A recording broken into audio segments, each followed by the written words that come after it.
मित्रों नमस्कार, आपका स्वागत है। मित्रों वैसे तो वक्फ बोर्ड कानून बन गया है और इम्प्लीमेंट भी हो गया है, यानी उसका नोटिफिकेशन भी हो गया है और अब धीरे धीरे जो अपोजिशन के लोग हैं उनका भी गुस्सा ठंडा हो रहा है। लेकिन अब इसमें जो एनडीए के घटक दल है, सहयोगी हैं, उनमें अंदर ही अंदर चिंगारी जल रही है। उनका ये मानना है कि सरकार ने जो उनसे कमिटमेंट किया था, जो उनके इश्यूज थे, जो उनको शंकाएं थी, उनको दूर कर लिया गया। लेकिन जब बिल आया तो उनमें उन्होंने देखा कि उनकी बातों को नहीं माना गया। ऐसा जेडीयू वालों का भी कहना है, ऐसे चिराग पासवान का भी कहना है। उसको लेकर अब बीजेपी एक अभियान चलाएगी 20 अप्रैल से 15 दिन का, जो पूरे देश भर में मुसलमानों को समझाएगी कि ये आपके हित में है और वक्फ बोर्ड बनने से गरीबों का कल्याण होगा। ये क्या इशू है, इस पर बात करेंगे हमारे विशेषज्ञ वरिष्ठ पत्रकार डॉक्टर प्रदीप मिश्र से। डॉक्टर साहब, आपका बहुत बहुत स्वागत है। नमस्कार। अभी आप देख रहे हो कि अब पहले विपक्ष नाराज था, तो विपक्ष का तो जो गुस्सा ठंडा हो रहा है, लेकिन अब अलायंस की तरफ से, यानी जो बीजेपी के घटक दल हैं, उनमें अंदर ही अंदर अब जो है रोष पनप रहा है। देखिए क्या है ना कि देर आए दुरुस्त आए। दरअसल इसे आप एक तो फेस सेविंग भी कह सकते हैं, क्योंकि या तो सहयोगी दलों को इस चीज़ का एहसास नहीं रहा कि इसकी इतनी तीखी प्रतिक्रिया होगी और इसका इतना बड़ा इम्पैक्ट होगा, या फिर उनकी कोई ऐसी मजबूरी रही, कोई ऐसा दबाव रहा उनके ऊपर जिसके चलते उन्होंने ये फैसला तो ले लिया। लेकिन बाद में जिस तरीके से उनके अपने दलों में या उनके नेताओं में और उनके समर्थकों में इसकी प्रतिक्रिया शुरू हुई, उससे उनको समझ में आ गया कि ये कहीं ना कहीं एक राजनीतिक आत्महत्या जैसा कदम है। और ये मैं इसलिए कह रहा हूं कि जो एलाइज जिन्होंने खुल के इनका समर्थन किया, उनमें से ज़्यादातर एलाइज ऐसे हैं, ऐसे सहयोगी हैं जिनके कि राजनीतिक जनाधार में मुस्लिम तबके का बड़ा भारी योगदान है। बिल्कुल। चाहे वो नायडू साहब हों, चाहे वो नीतीश कुमार जी हों, चाहे वो जीतन राम मांझी हों, चाहे वो चिराग पासवान हों, और चाहे जयंत चौधरी हों। हाँ, इनका मुस्लिम वोट है इनके पास। ठीक है। या उत्तर प्रदेश में अपना दल हो। ठीक है। अब उनको धीमे धीमे ये चीज़ें समझ में आ रही हैं और वो अपने को ठगा महसूस कर रहे हैं। बिल्कुल। इतना ही नहीं, अब वो जो इस राग अलाप रहे हैं कि साहब हमने जो अपने अपने जो सुझाव दिए थे, उन सुझाव को सरकार ने माना नहीं। मैं इस चीज़ को नहीं मानता। मेरा अपना मानना है कि वो फेस सेविंग के लिए इस तरीके की बात की जा रही है। ये नुरा कुश्ती सी है कि सरकार ये कह रही है कि ठीक है, हमने जो हमें करना था हमने कर लिया, और आप जाके जनता के बीच में सारी चीज़ें मेरे ऊपर थोप दो, क्योंकि सरकार का मकसद पूरा हो गया उनको। उसने संसद से उसको पारित करा लिया, कानून बन गया। अब भाजपा उसका राजनीतिक फायदा उठाना चाहती है। राजनीतिक फायदा उठाने के लिए, जैसा आप कह रहे हैं कि वो अपना एक अभियान चला रहे हैं। हाँ, 20 अप्रैल से एक बड़ा अभियान चल रहा है पूरे देश भर में। लेकिन आप ये देखिए कि जो सहयोगी दल हैं उनको क्या मिला? उनको सब बुराई मिली ना, वो खुदा ही मिला ना मिसाले सनम की स्थिति है। उनको क्या मिला है? उनको मिला ये है कि उनकी पार्टी के अंदर बगावत शुरू हो गई। नीतीश धड़ाधड़ इस्तीफे हो रहे हैं। नीतीश कुमार को तो 5 मुस्लिम लीडर भागे। अभी तो ये पार्टी के अंदर हो रहा है, इसके बाद जब चुनाव आएंगे तो जनता सबक सिखाएगी ना।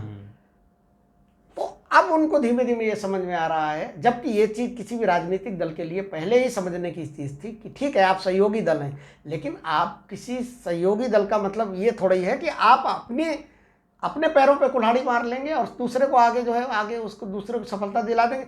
आपने अपने पैरों पे कुल्हाड़ी मारकर भाजपा की जो सियासी जमीन थी उसको मजबूती देने का काम किया। राजनीति में ऐसा होता नहीं अक्सर।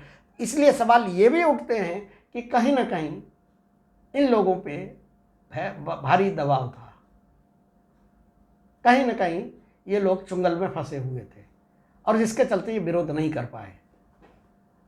अब पार्टी के अंदर जिस तरीके से इन चीज़ों की खिलाफत हो रही है और जो डर लग रहा है, और सबसे ज़्यादा खामियाजा मैं आपको बता रहा हूँ, कई बार कह चुका हूँ, सबसे ज़्यादा खामियाजा इसका चिराग पासवान को, जीतन राम मांझी को, और जीतन राम मांझी का तो कोई बहुत ज़्यादा है नहीं, चिराग पासवान को और नीतीश कुमार को भुगतना पड़ेगा। अभी तो पार्टी के अंदर टूट फूट हो रही है, भगदड़ मची हुई है, लोग इस्तीफा दे रहे हैं। आने वाले दिनों में चुनाव में भी बात नीतीश कुमार को नुकसान होगा इसका। तो आपको क्या लग रहा है कि जैसे वो कह रहे हैं कि हमारी बात नहीं मानी नहीं, बीजेपी के ट्रेन में फंस गए, लगना क्या है इसमें, सीधे सीधे ट्रेन में फंस गए। उनके पास कोई रास्ता नहीं है। अब देखिए अब क्या रास्ता है, अब तो फेस सेविंग का यही रास्ता है, ये बात कहें जाके, और ये भी भाजपा ने ही समझाई है उनको, भाजपा के रणनीतिकारों ने इन सहयोगी दलों को समझाई जब इन्होंने रोना शुरू किया कि साहब हमारा तो बड़ा नुकसान हो गया और आप तो इसका फायदा उठा रहे हैं, तो अब उन्होंने समझाया कि आप मेरे ऊपर सारी चीज डाल दो। कि सरकार ने अपनी मनमानी कर ली। कि ऐसा होता नहीं है, इनसे चीजें दाग धुलेंगे नहीं जो आपने गलती कर दी। जिस समय जब बिल पार्लियामेंट में आया तो लोकसभा में जब पेश हो रहा था तो तब अपोजिशन ने भी इनको चुनौती दी थी, इसलिए उन्होंने वोटिंग कराई कि ताकि वो आइडेंटिफाई हो सके कि उन्होंने सरकार के फेवर में वोट डाला, क्योंकि अगर वोटिंग नहीं होती तो शोर शराबे में पास हो गया। देखिए अपोजिशन तो अपनी रणनीति में सफल रहा, सफल इसलिए रहा क्योंकि अपोजिशन ने इन दलों को एक्सपोज कर दिया, मतदान के वोटिंग करा के इनको एक्सपोज कर दिया कि भैया ये देखिए, आप ये नहीं कह सकते कि ध्वनिमति हुआ या हम जो है बाइकाट करके वॉकआउट करके चले गए, हमने वोट नहीं डाला। तो यहाँ तो स्पष्ट हो गया आपने हाँ, यहाँ आपने वोट डाला है, उसके पक्ष में वोट डाला है, तो इसका राजनीतिक खामियाजा इन लोगों को भुगतना पड़ेगा और उसी चीज से ये लोग चिंतित हैं। तो अभी अब बिहार का चुनाव है, चूंकि सबसे जो पहला चुनाव है वो बिहार का है और उसमें तेजस्वी यादव ने जितनी आक्रामकता से वक्फ का बिल का मामला उठाया, आपको लग रहा है कि इसमें आने वाला समय देखिए क्या है ना कि इस देश की, इसमें कोई शक नहीं कि इस देश की जनता बड़ी भुलक्कड़ है, बड़ी जल्दी चीज़ों को भूल जाती है, चाहे वो इमरजेंसी का मामला रहा हो या कोई चीज़ रही हो। हाँ, तत्काल गुस्सा होता है, तत्काल रिएक्शन होती है। इसलिए मैं कह रहा हूँ कि बिहार में सबसे ज़्यादा इसका इम्पैक्ट दिखाई पड़ेगा, क्योंकि बिहार में तत्काल सारी चीज़ें होंगी। अक्टूबर नवंबर नायडू साहब के लिए इतना खतरा नहीं है, क्योंकि नायडू साहब के चुनाव 4 साल बाद, 4.5 साल बाद होने। नीतीश कुमार के लिए बड़ा खतरा इसलिए क्योंकि अभी तत्काल चुनाव होने हैं वहाँ पे, तो इसमें उनको नुकसान उठाने की स्थिति होगी। अब स्वर बदल रहे हैं, चीज़ें कर रहे हैं, लेकिन इतना बेवकूफ़ नहीं है जनता। अगर भाजपा इस चीज़ को समझाने के लिए एक अभियान चला रही है, और समझाना नहीं है, भाजपा उसका फ़ायदा उठाने के लिए अभियान चला रही है कि आपके हित में है, मुसलमान इसको अपने हित में नहीं मान रहा है, ठीक है ना। इन दलों के पास ऐसी कोई चीज़ नहीं है कि ये मुसलमानों के पास जाके अपनी सफाई पेश करें, ये घुस नहीं पाएंगे वहाँ पे, इतना रिएक्शन होगा उनको। बिल्कुल। और अब मुसलमान को समझ में आ गया है कि इनके हाथी के दांत दिखाने के कुछ है और खाने के कुछ है ना। ये हमारी वोट की दम पे जो है वोट बैंक की सियासत करते हैं, और जब हमारे हित की बात आती है तो ये जो है सत्ता की मलाई चाटते हैं। डॉक्टर साहब, ये तो मैसेज ये चला गया कि आपने जो है सत्ता की मलाई की तरफ आपने जा रहा है। अब ये भी तो हो सकता है कि आने वाले दिनों में, कुछ दिनों में मुस्लिम समाज को ये पता लगे कि जो वक्फ कानून बना है ये उनके हित में है, जो अननेसेसरी उनकी ज़मीनें छीन ली जाती थी और इसका लाभ गरीबों को नहीं मिलता था। जो वक्फ में बोर्ड में बैठे कुछ लोग थे वो वहाँ कुछ हेराफेरी कर रहे थे। बताऊँ आपको, इस्लाम जो है एक बड़ा कट्टरपंथी मजहब है। वहाँ पर जिस तरीके की आप बात कर रहे हैं, इतने बुद्धिजीवी नहीं है, बहुत पिछड़ा हुआ तबका है। उनको जो उनके मौलवी जो उनको और जो उनके काजी और इस तरीके के जो उनके धर्म गुरु हैं जो उनको समझा देते हैं, उनको उतना ही समझ में आता है, उससे ज़्यादा नहीं समझ में आता है। और वो लोग यही समझा रहे हैं कि आपके धार्मिक अधिकारों में हनन किया गया, उस पर हमला किया गया। जबकि हम तो बहुत ही अच्छा विधेयक है। मैं वही कह रहा हूँ कि अब ये देखिए, सत्ता पक्ष एक ने पास कराया तो सत्ता पक्ष तो कहेगा ही बहुत अच्छा विधेयक है ना।